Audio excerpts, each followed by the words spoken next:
영상을 처음 보시는 분들은 구독과 알림 설정을 누르시면 유용한 정보를 놓치지 않고 빠르게 받아보실 수 있습니다. 오늘은 SC의 디파이 사냥에 대해서 이야기를 해보겠습니다. 제가 최근 영상을 올린 지 지금 6, 7일 만에 새 영상을 올리는데요. 그동안 이 암호화폐 세상에 이런저런 일들이 많이 있었습니다.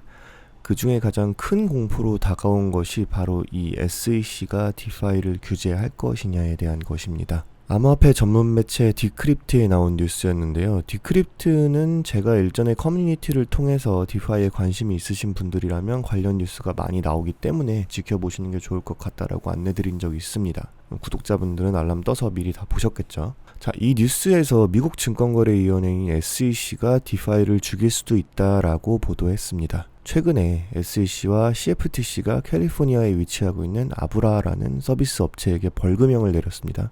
아브라라는 업체는 토큰화된 주식이나 외화 거래를 지원하는 플랫폼이었는데, 여기서 거래하는 토큰들이 주식과 비슷한 특징이 있는데 적격 투자자 자격 없이 이런 서비스를 제공하는 것이 위법행위였다라는 게 그 판단의 근거입니다. 어찌되었건 SEC와 CFTC 두 곳이 총 30만 달러의 벌금을 부과했고, 아브라 측에서는 토큰화된 주식 상품 판매를 중단하겠다고 밝혔습니다. 사실 아브라 측에서는 억울한 부분이 있다고 이야기를 합니다. 미국 고객들은 문제가 될 수 있으니까 기존에 배제를 했다는 주장을 하는데요. 이 토큰형 주식은 아브라 캘리포니아에서 만들었고, 미국 고객이 자주 찾는 사이트에서 상품을 팔면서 고객이 미국인인지 아닌지를 확인하지 않아서 그런 결론이 난 것이다 라고 미국 상품거래위원회에서는 말했습니다. 자, 근데 이건 그냥 일종의 관련 해프닝이었고요. 사실 정말 중요한 건 이 뒷이야기인데요. 법률 전문가들과 업계 관계자들은 규제 당국이 스테이블 코인 투자자들에게 비과세 금융 서비스를 제공하는 디파이 업체들은 본격적으로 규제할 것이라고 말했다라는 부분입니다. 보통 스테이블 코인은 달러와 같은 거잖아요. 그런 자산을 고이율로 돌려주는 서비스를 한다는 게 규제 당국 입장에서는 좀 눈에 가실 수 있습니다. 세금을 내지 않고 돈을 버는 거라고 판단을 할 수도 있는 거잖아요. 그들 입장에서 보면 당연히 마음에 들지 않겠죠. 법률회사 캐탈의 파트너인 조시 가르시아는 시장 세력이 디파이를 급등시키면 규제기관이 이를 눈치채고 법을 위반한 기업에 조치를 취할 것이라면서 이런 경향은 이전 ICO와 비슷하다라고 말했습니다. 이분은 아무래도 규제 당국이 이제 디파이에 빠르게 대처할 것이고 더 많은 조사와 규제를 진행할 것이라고 예상을 하는 듯한데요. 이에 반대되는 디파이 프로토콜 에이브의 설립자 겸 대표인 스테니 크레초프는 아브라의 경우는 너무 중앙집권적이었기 때문에 타격을 입었던 것이고, 규제 당국이 탈중앙화 프로토콜을 고소할 수는 없다고 주장했습니다. 현재 디파이는 완전 탈중앙화에 다가가고 있고, 이런 완전한 탈중앙화로 인해 규제 리스크가 줄어들 것이라고 미래에 대해서 긍정적으로 말을 했습니다.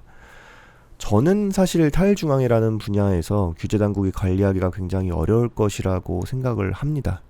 불특정 다수에게 금융 서비스를 제공하는 것이 마음에 들지 않을 수도 있는데, 미국 투자자들이 문제가 되는 거라면 아마 디파이 프로토콜에서 간단한 KYC를 통해서 개인 인증을 할 수도 있고, 이를 통해서 미국 사용자들의 유입을 방지하게 된다면 SEC나 CFTC에서 시비를 걸 만한 문제가 없어질 수 있을 겁니다. 근데 이 부분에서 좀 걱정이 되는 게, 만약에 디파이라는 그 카테고리에서 KYC, 그러니까 개인 인증이 들어가게 된다면 이걸 탈중앙이라고 할 수 있을까요? 약간은 완전한 그 익명성이 보장되지 않는 그런 서비스가 되어버릴 수 있으니까 아마도 좀 정체성을 잃는 게 되지 않을까라는 걱정도 됩니다. 아무튼 저는 이 시점에서 떠오르는 무엇인가가 있다면 코인베이스일 것 같습니다. 현재 가장 핫한 디파이 프로토콜인 컴파운드는 코인베이스에서 투자를 했고요. 코인베이스의 컴프 토큰은 코인베이스 프로에 상장이 되어 있는 상태입니다. 당국의 규제를 너무나도 잘 따르는 이 코인베이스가 연관되어 있다면 이런 면에서는 문제없이 잘 헤쳐나갈 수 있지 않을까라는 생각을 개인적으로 한번 해보게 되는데요.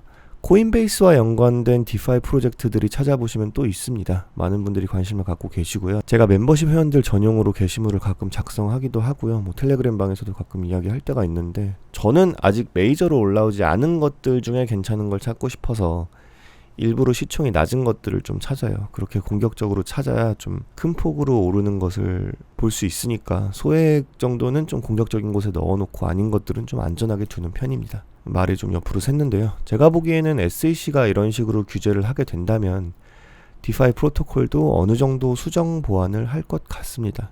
그들도 큰 돈이 되는 사업인데 미국 증권거래위원회 때문에 그만둘 수는 없는 거죠. 그리고 디파이가 이런 식으로 난항을 겪게 된다면 오히려 CeFi 분야에서 좀 더 득을 보는 일도 있을 것 같습니다. 예를 들자면 크립토닷컴과 같은 CeFi 프로젝트들은 가입하는 과정에서 개인 인증을 굉장히 철저하게 하잖아요. 그런 면에서 언제든 들여다보고 싶으면 들여다볼 수 있으니까 오히려 투명하다는 이미지를 갖게 되는 것 같습니다. 저도 뭐 특별한 정책적 변동이 있기 전까지는 크립토닷컴을 지속적으로 사용하면서 렌딩을 통한 수익을 내보려고 하고 있는데요. 관심 있으신 분들은 영상 하단에 제가 만들어 놓은 가입 가이드 있으니까 참고해 주시기 바랍니다. 저는 이 디파이 열풍이 몇 번 더 있을 것 같습니다. SEC가 크게 규제를 하기 전에 몇 번 정도 더 움직임이 있을 것이라고 생각을 하고요. 그리고 아직 열풍에 참여하지 못하신 분들도 한 번쯤은 그 맛을 볼 수 있을 것이라고 생각합니다. 그리고 위에서도 말씀드렸지만 탈중앙이라는 특징 때문에 이걸 정확히 규제하는 건 좀 어려울 것 같아요. 방법이야 있겠지만 시간이 좀 오래 걸리지 않을까 싶습니다.